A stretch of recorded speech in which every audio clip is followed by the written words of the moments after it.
This episode is brought to you by Notgrass History, creators of Homeschool History. Regardless of where your child goes to school, Homeschool History helps you find kid-friendly books, videos, games, websites, and virtual field trips related to history, geography, and government. Whether you want to learn more about the topics covered in the past and the curious, or explore something completely different, Homeschool History will save you time and enhance learning for your child.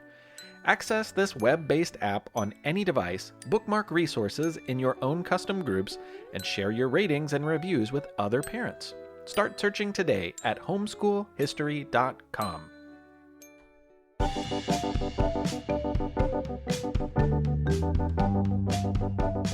Hey everybody! Happy summer to you! I, for one, am excited about the warmer weather, and I'm very glad that the cicadas haven't gotten loud enough in my neighborhood to be heard through this microphone that I'm talking into right now. Last week, I got to hang out with the students from Paris Independent Schools in Paris, Kentucky. Got to hang out with the elementary, middle, and high school students, and it was a blast. Paris is, of course, the home of Garrett Morgan, who we featured in episode 30. So hello again to you of Paris.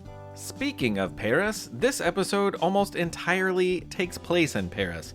But not Paris, Kentucky, Paris, France. You're going to meet an amazing musician named Django Reinhardt, as well as an amazing person who led an amazing life named Eugene Bullard. I need to thank my friend Joe Watts for his help with the music on this episode.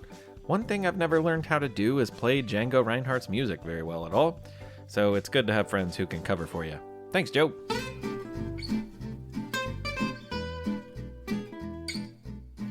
In this life, you can meet many people who believe that a man named Django Reinhardt was the greatest guitar player ever in the history of the world. That's a silly thing to say, really. It's completely impossible and unnecessary to try to rank artists and musicians, because people like different things. They react to things in different ways. And look, no one sees or hears the world in the same way. That's the beautiful thing about art. It's totally open to interpretation. So I'm not going to tell you that Django was the greatest. That's an impossible thing to say. But without a doubt, he was truly great. A one-of-a-kind musician, and one of the most important in history.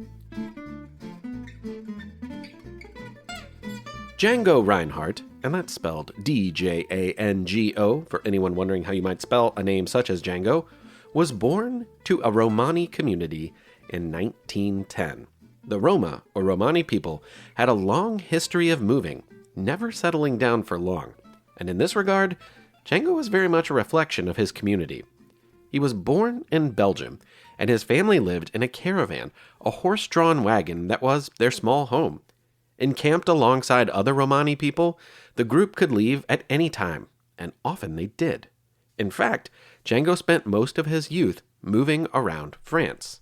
There is some disagreement on where the Romani people originated, because they had been roaming for centuries by the time that Django was born. But it is accepted by most that they originated in northern India, and as the poorest people in that time and place, they were forced to fight in armies to protect their homeland. Around the year 1000, when the armies fell and their land was conquered, many were forced to leave. They headed east across Asia and Europe. The Roma name likely comes from the fact that the people had spent many generations in Romania. But the Romani are not Romanian. During the Middle Ages, the Romani were enslaved by the ruling class in Romania, including by a man known as Vlad the Impaler, or Vlad Dracul, or to some, Dracula. It is here that they learned many of the skills that they would pass on even to the generations alive at the time that Django came into the world. Because they traveled near constantly, and because they were not interested in learning to fit in with cultures around them, and because they were almost always persecuted through the centuries, the Romani people were often looked down upon, and typically not trusted by the people amongst them. All of this would be more than enough to make anyone want to stay on the move. As a young boy, Django Reinhardt was immediately drawn to the rich music surrounding him in the Romani encampments. His father was a musician and his mother was a dancer. Many of his aunts and uncles and siblings and neighbors played traditional Romani melodies around campfires nearly every night. And as he made his way around the daytime streets of Paris in the 1910s, he also heard the popular music of the day, and both influences became a deep part of him. When he was still a boy, less than 10, he got his hands on his first instrument, a banjo that had the 6-string neck of a guitar attached to it. This was loud, bright, and perfect for playing hours on end to earn money from passing Parisians on busy street corners and town squares. By the time he was 15, he was bringing home respectable income, playing not just traditional music on street corners, but also popular French musette music in cafes and clubs. But around the age of 16, he heard something completely new, and he would never be the same.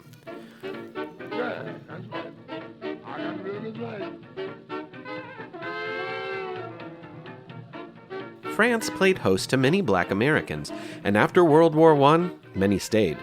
While taking a break from his gigs at dance halls, Django would stand at the window of a few jazz clubs in Paris and listen in amazement to the exciting jazz music brought from America. The drums and horns blasted an energy he had never heard, and the piano and bass created a harmony that excited his ears. Most thrilling to him were the times that the musicians would improvise. The musicians would play intricate and technical, or simple and moving melodies that they made up on the spot. And it was always a perfect fit into the tune that they were playing. Django felt a connection to his soul. Going far out of his way to do so, he would listen to American records of Louis Armstrong and other early jazz musicians any chance he could, which wasn't often. Luckily, he had a musical memory, one that would make most other musicians jealous. The tunes and rhythms would live in his head, and he'd find ways to recreate them with his guitar. Very quickly, he had gotten so good on his instrument that his name was known around Paris, and of course, with a name like Django, it was easy to remember. Even early on, most people didn't even bother using a last name. Django was a rising star. The older musicians he played with tolerated his interest in American jazz to a degree, but the improvisations didn't fit the traditional melodies that they were being paid to play. Stop it with the fancy stuff, huh? What, are you jealous of my super sweet string skills? This stuff just comes to me. It's as easy as breathing, I tell ya. Why do you have to play so many notes? So many different notes in so many different ways? It's simple. Because I can. When he was 19, his life would change tremendously. An English band leader who played the music that Django longed to play came to hear this boy wonder, and he offered him a job on the spot. It was full-time, paid well, and he'd even be a featured soloist in concerts. It was an exciting opportunity, even if the idea of leaving the Roma encampment made him a little uncomfortable. One night, that very same week, Django arrived home to his caravan after a gig. He was probably brimming with excitement for what the future held for his burgeoning music career. Lost in his thoughts around his new opportunity, he was snapped back to his surroundings and startled by what he thought was the sound of a mouse inside his rolling house. Django would never discover what made the noise. The wagon was filled with celluloid flowers that his wife had made for a funeral. Fake flowers made of an early plastic, which happened to be extremely flammable. The candle he grabbed to catch a glimpse of the rodent set fire to one of the flowers, and within moments, all of them were ablaze. The caravan, his small home, was quickly engulfed in flames. His wife got out, and eventually Django did too, but his body was burned terribly. He was left not just in terrible pain, but with limited use of his body as well. It would take almost a year for him to walk again. More devastating for Django, though, was what the fire did to his left hand. The same hand he used to fret the neck of the guitar so nimbly, so creatively, so effortlessly. Because of the burns and scars, his ring finger and pinky, which were essential to his music, were no longer usable for playing his beloved guitar. They curled towards his palm and would barely move no matter how hard he tried. Though his legs improved, his hand never really would. It was a devastating blow for a young musician who had already shown so much talent and who, everyone knew, would only grow in his genius. But this would not be the end of Django's music career. In fact, it was actually the beginning. When those people who believe that Django is the greatest guitar player ever talk about his incredible music, they talk about the music he made after he was left with only 2 guitar-playing fingers on his left hand. At the time, one of his friends from the Roma community brought his guitar to the hospital while he recovered, and Django worked to adapt everything he knew and began to play with only his 2 fingers, the index and the middle. When he finally showed up to a campfire jam session, the Romani musicians viewed him with pity and expected him to struggle with the guitar. Were they right? Oh, they were worse than right. They were wrong. Django had learned to do more with 2 fingers on a guitar than most could do with 4. So now Django devoted himself to jazz. At this point, the music was largely dominated by loud instruments like trumpets and drums, not acoustic guitars. One night, while stepping off stage to change a broken string, Django met a violinist named Stefan Grappelli, who could play with the same fire and passion and magic that Django managed on his guitar. They played together for fun after gigs, but soon they became the featured act, co-leading a quintet of acoustic string instruments, playing their unique approach to jazz. They were known as the Quintet of the Hot Club of France. While still young, he had the opportunity to jam with his hero, Louis Armstrong, who was visiting France in the 1930s. But that was just the beginning of his rise to international stardom as the leading guitarist in jazz. But the 1930s and 40s also brought something else into his life: war. As World War II progressed, the Nazi army forced its way across Europe and occupied a growing list of countries. As they did, Jewish people and many others were persecuted and millions sent to concentration camps. The Romani people were targeted and subjected to the same harsh treatment and terrible fortunes as the Jewish people in their area. Django would escape this fate because the places he performed in Paris were popular spots for vacationing Nazi officers. These people enjoyed hearing the greatest guitar player in the world. He was spared because of his talent, but thousands from his contemporary Romani community were not. When the war ended, the biggest star of American jazz contacted Django. Duke Ellington wanted to bring Django to American shores and tour the country featuring his guitar alongside Duke's jazz orchestra. Duke even volunteered to pay for Django's travel expenses. Django, of course, accepted, but not being used to such an event, he didn't pack any luggage. He didn't even show up with a guitar, figuring someone would just give him one. He did not return to France with a free guitar, but he did leave America with a new addition to his wardrobe. For all of his life, he had worn boring, scratchy underwear. And on the very first night of the tour, Django walked into the train car where many of the band members were getting ready for bed. He was flabbergasted by the silk boxer shorts they all wore, most of them adorned with floral patterns and other wild decorations in all colors. A few minutes later, he visited Duke's private car to say goodnight, and there stood the king of jazz in the fanciest underwear Django had ever seen. "You're crazy," he reportedly said. The tour was not great. Django was eager to get home, and he showed up late to a few of the performances, which didn't look good in the press, but he still won over the audiences who got to witness the 2 great musical minds share the stage. And when Django boarded a ship back to Europe, he had a suitcase full of fancy floral underwear, all to himself. Perhaps because of his mysterious origins, or the tragic accident that left his hand so terribly scarred, or perhaps because he died at the relatively young age of 43, Django has captured the imagination of many. But honestly, the reason for his adoration is the music he gave the world. It's perfect and powerful, beautiful and sweet, brilliant and unusual. Like a lot of instrumental music, particularly on old recordings, Django's music may be a bit of a challenge to listen to at first. But quickly, It reveals so much about the joyous spirit of the man who made it that it will put a smile on any listener's face. And that's why Django lives on. From the creators of the popular science show with millions of YouTube subscribers comes the Minute Earth podcast. Every episode of the show dives deep into a science question you might not even know you had. But once you hear the answer, you'll want to share it with everyone you know.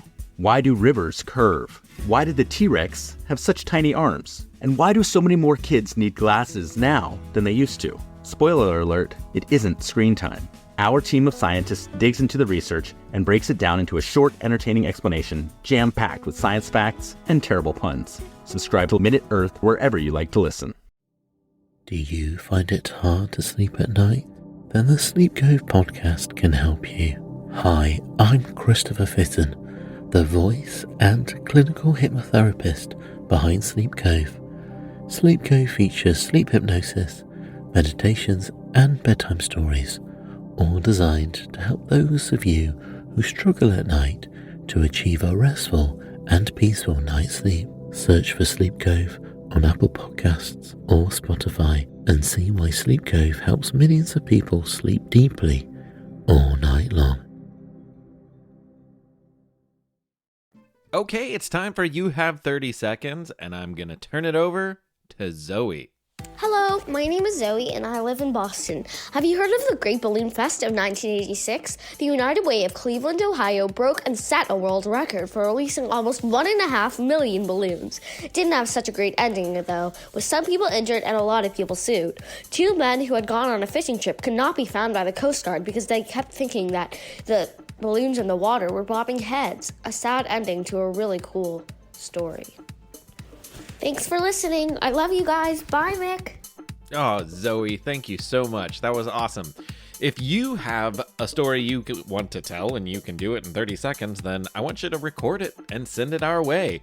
There's instructions on the website, or you can just email an audio file, take it on a phone or something like that to hello@thepastandthecurious.com. It's quiz time. It's quiz time. It's quiz time. Time. Oh, yes, it is quiz time once again. Here we go. Question number 1. To be on the cover of Time magazine is a momentous honor, no doubt. In 1949, Time magazine made history when it featured a jazz musician on the front cover for the first time. Who was it?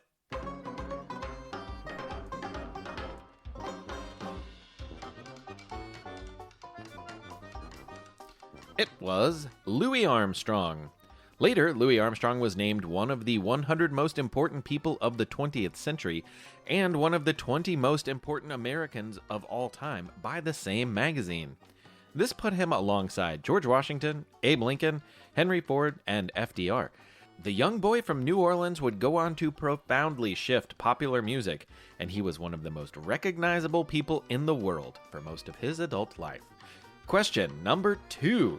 In 1927, Charles Lindbergh became the first person to succeed in a non-stop solo transatlantic flight. Do you know the name of his airplane?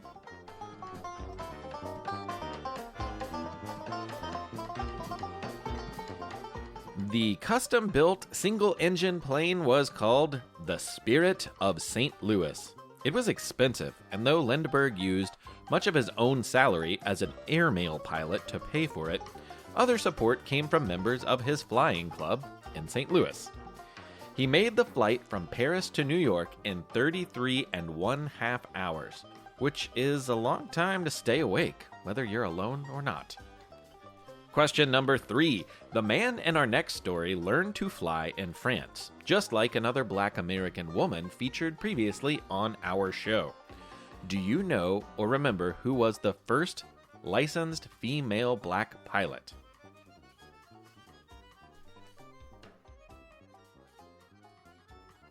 It was, of course, a favorite story of the show, Bessie Coleman, a woman who worked in a manicure salon and a chili parlor to save up enough money so that she could travel across the Atlantic to learn to fly. She drew crowds as a barnstormer, and people of all walks of life paid to see her amazing stunts and airborne tricks. And despite much of America being segregated at the time, she refused to perform for any audience that was divided by race and ethnicity.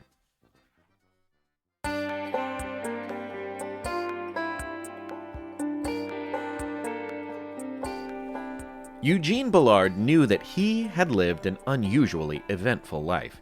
He also knew that it would be hard to make sure that his story lived on after he was gone, so he figured it would be smart to write an autobiography.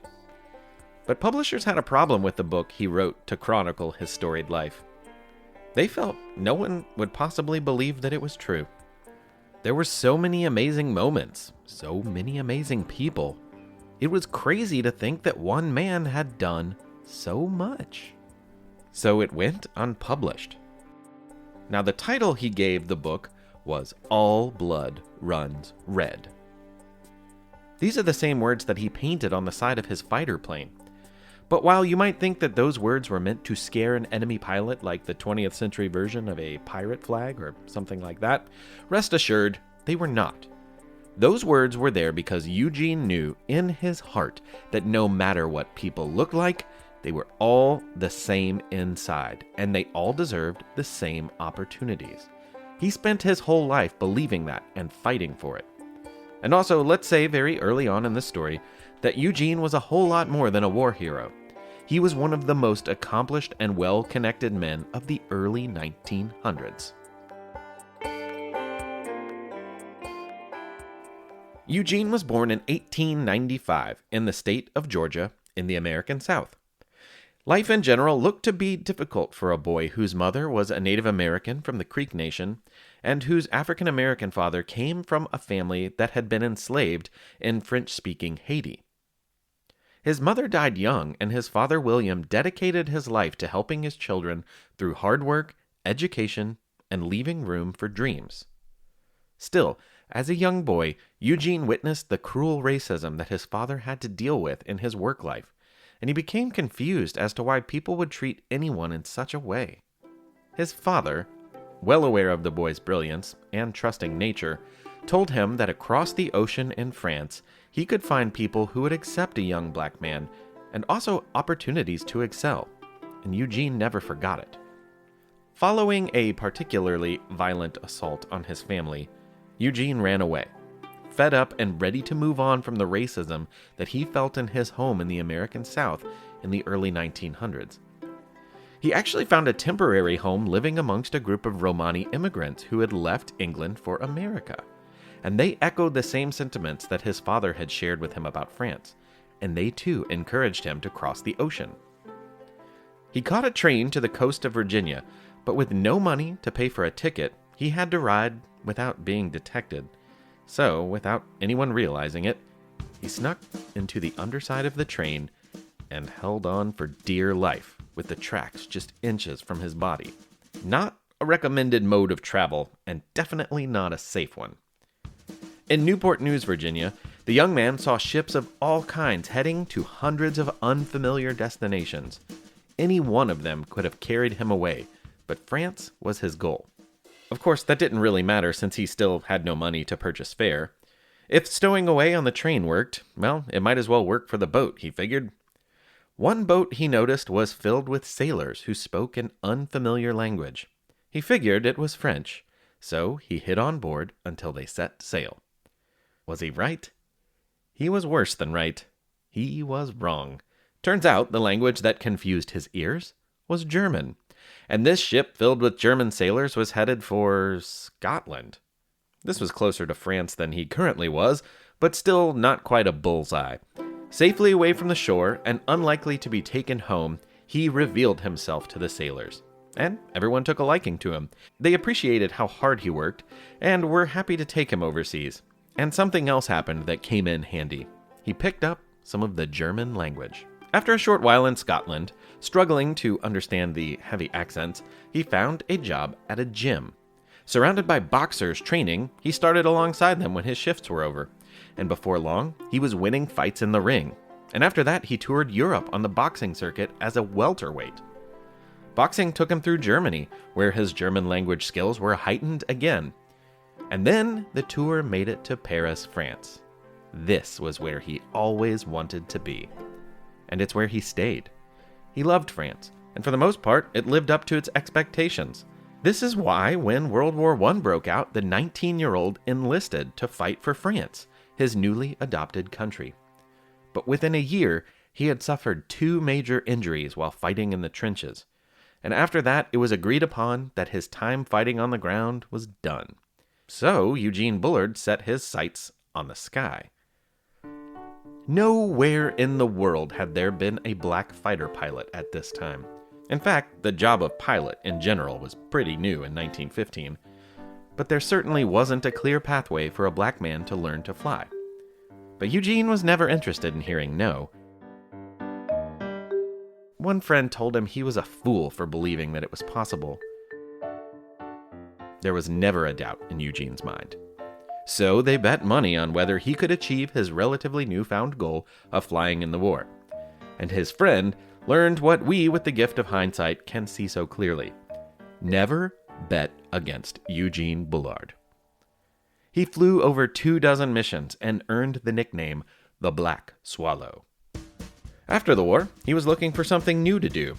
War injuries made returning to boxing seem like a bad idea, but he was living in the same city and cultural magnet as Django Reinhardt, and like the Romani musician, he was inspired by the American jazz musicians in Paris. Much like he took up boxing and became a professional, the former athlete and soldier took up the drums. Before long, he was on jazz stages swinging with the best of them. He was also the host at the club where he played the drums, and for years it was one of the hottest spots in town. It was the place to see and be seen. And not to mention, hear great music. Before long, Eugene managed and then owned his own jazz club. As the head of one of Paris's hottest nightclubs, his circle of friends grew to include some incredible people. Josephine Baker, the world-famous singer and spy, was a regular, and is actually said to have been a babysitter for Eugene's children. He also became friends with the most important figure in American music, Louis Armstrong. That friendship endured. Eugene would later travel with Louis, working as a tour manager and translator in Europe and Africa. Eugene even hired some incredible people. Langston Hughes is remembered as one of the most important writers and poets of the 20th century. He would be one of the central figures of the Harlem Renaissance, and a revolutionary figure not just for Black Americans, but all Americans who would feel the power in his words. As a young man who temporarily left America for Paris, he washed dishes in Eugene's club. Of course, later during World War II, France would be occupied by Nazi forces, meaning Paris was technically under German control. Now, during this time, the City of Lights was a place that powerful Nazi officers and officials would spend time trying to relax or at least be away from the war front. And Eugene's club was a popular place for these men to meet and discuss sensitive subjects. They assumed that the American man near their table was not able to understand their German, but thanks to that boat full of sailors he crossed the Atlantic with, well, Eugene understood every word that they said, and he was able to send updates and important overheard information to British and French officials who were hungry for details to aid their fight against the Nazi army. Eugene Bullard, boxer, soldier, fighter pilot, celebrity, jazz drummer, club owner, spy. He did it all. Some of it he did twice. He closed up his shop when the German occupation got a little too imposing. And what did he do? But re-enlist as a fighter pilot for France. But not before trying to fly for the American army first, who turned him down. When the war was over, he returned to his jazz club to find that it had been destroyed in the last part of the war. The rubble and ruins were certainly painful to see, though he was grateful for the memories and the relationships that he had made inside those fallen walls. Luckily, he was given a reparations payment to get back on his feet from the damage, and he used that money to finally return to his native America. He bought an apartment in Harlem, New York, and began working a series of odd jobs. For the most part, he was unknown in America, which makes sense considering he'd spent his entire adult life in Europe. He did play a significant role in a pivotal moment during the civil rights struggle in Peekskill, New York. But other than that, he was completely out of the news. He sold perfume. He worked at the docks. he kept to himself. It is said that when French President Charles de Gaulle visited America in 1960, he asked the American president, Dwight D. Eisenhower, for the chance to see his old friend from the war. Bullard, he explained, was a hero in France, had been awarded the highest honors, and had even been selected to relight the eternal flame at France's own Tomb of the Unknown Soldier. France was in Bullard's debt, he said. President Eisenhower didn't know who he was talking about. The rest of America learned about this same man, this friend of France, from a television interview that came about quite randomly. One of Bullard's last jobs was as the elevator attendant at New York City's 30 Rockefeller Square. This building is famous for many television and radio shows produced inside, and one of those shows was The Today Show, which is still on now. The original host, Dave Garroway, happened to strike up a conversation with Bullard, the elevator operator, after noticing the military medals that he had pinned to his work uniform. Garroway quickly realized how amazing of a man Eugene was, and he was so floored by the stories from his life that he invited him to talk live on NBC's The Today Show. In late 1959, Eugene shared the amazing details of his life for hundreds of thousands of viewers, and letters poured in from grateful and surprised citizens from all corners of America. Even if he didn't get to publish his autobiography, he did get to tell his story. Eugene died 2 years later, in 1961, and was buried, as he had wanted to be, in a French uniform. If you ever find yourself near the Flushing Cemetery in Queens, you can pay him a visit, along with his old friend, Louis Armstrong, who's buried nearby. Well, all right. There's episode 56. Thank you for listening, and I got some Patreon people to thank, so let's do this. Whitney and Grayson, hello from me and Dr. Awkward. Thank you, Whitney and Grayson. Mason Olfert in Portland, Oregon. I'm excited that you're out there. Thank you for listening. Stephanie Horowitz, hello to you. And Nash Andriata, hello to you as well, Nash. Finn Carley in Canada. How's it going, Finn? I'm so glad that you're out there listening. And Anton and Eric in Bel Air, Maryland. Anton and Eric, I hope you're well. In Bel Air, Maryland. Yes. And Elliot and Leela in Maine. What's up, y'all? I've had some conversations with your parents. We've bonded over our love of Graham Parsons, you know? So, your parents are cool. But I'm glad that you are out there, Elliot and Leela. Thank you for enjoying the show. Oh, and this is a good one, too. Sophia, Eli, and Zach Bizdak, hello to you. I am super excited because I got to see pictures of your visit to Libba Cotton Park, which is in New York. And I think that was super awesome that you went, and I'm excited that you were enthused enough to go visit. So awesome. And thank you for sharing that. And last but not least, Max Ricasada. I hear it's your birthday, Max. Happy birthday to you, buddy. I'm so glad that you are out there. I'm so glad you enjoyed the show. And that goes for everybody, but especially for Max right now. Happy birthday, because I think it's this week. Thank you all for listening. My name is Mick Sullivan. This has been The Past and the Curious. It's a pleasure for me to put this together, and I hope you enjoyed this episode. This was a really special episode for me, and there's more next month. Stay tuned. You just have to touch my cup. You're my sugar. It's sweet when you stir it up. Every honeybee filled with jealousy when they see you out with me. I don't blame them, goodness knows. Honeysuckle rose.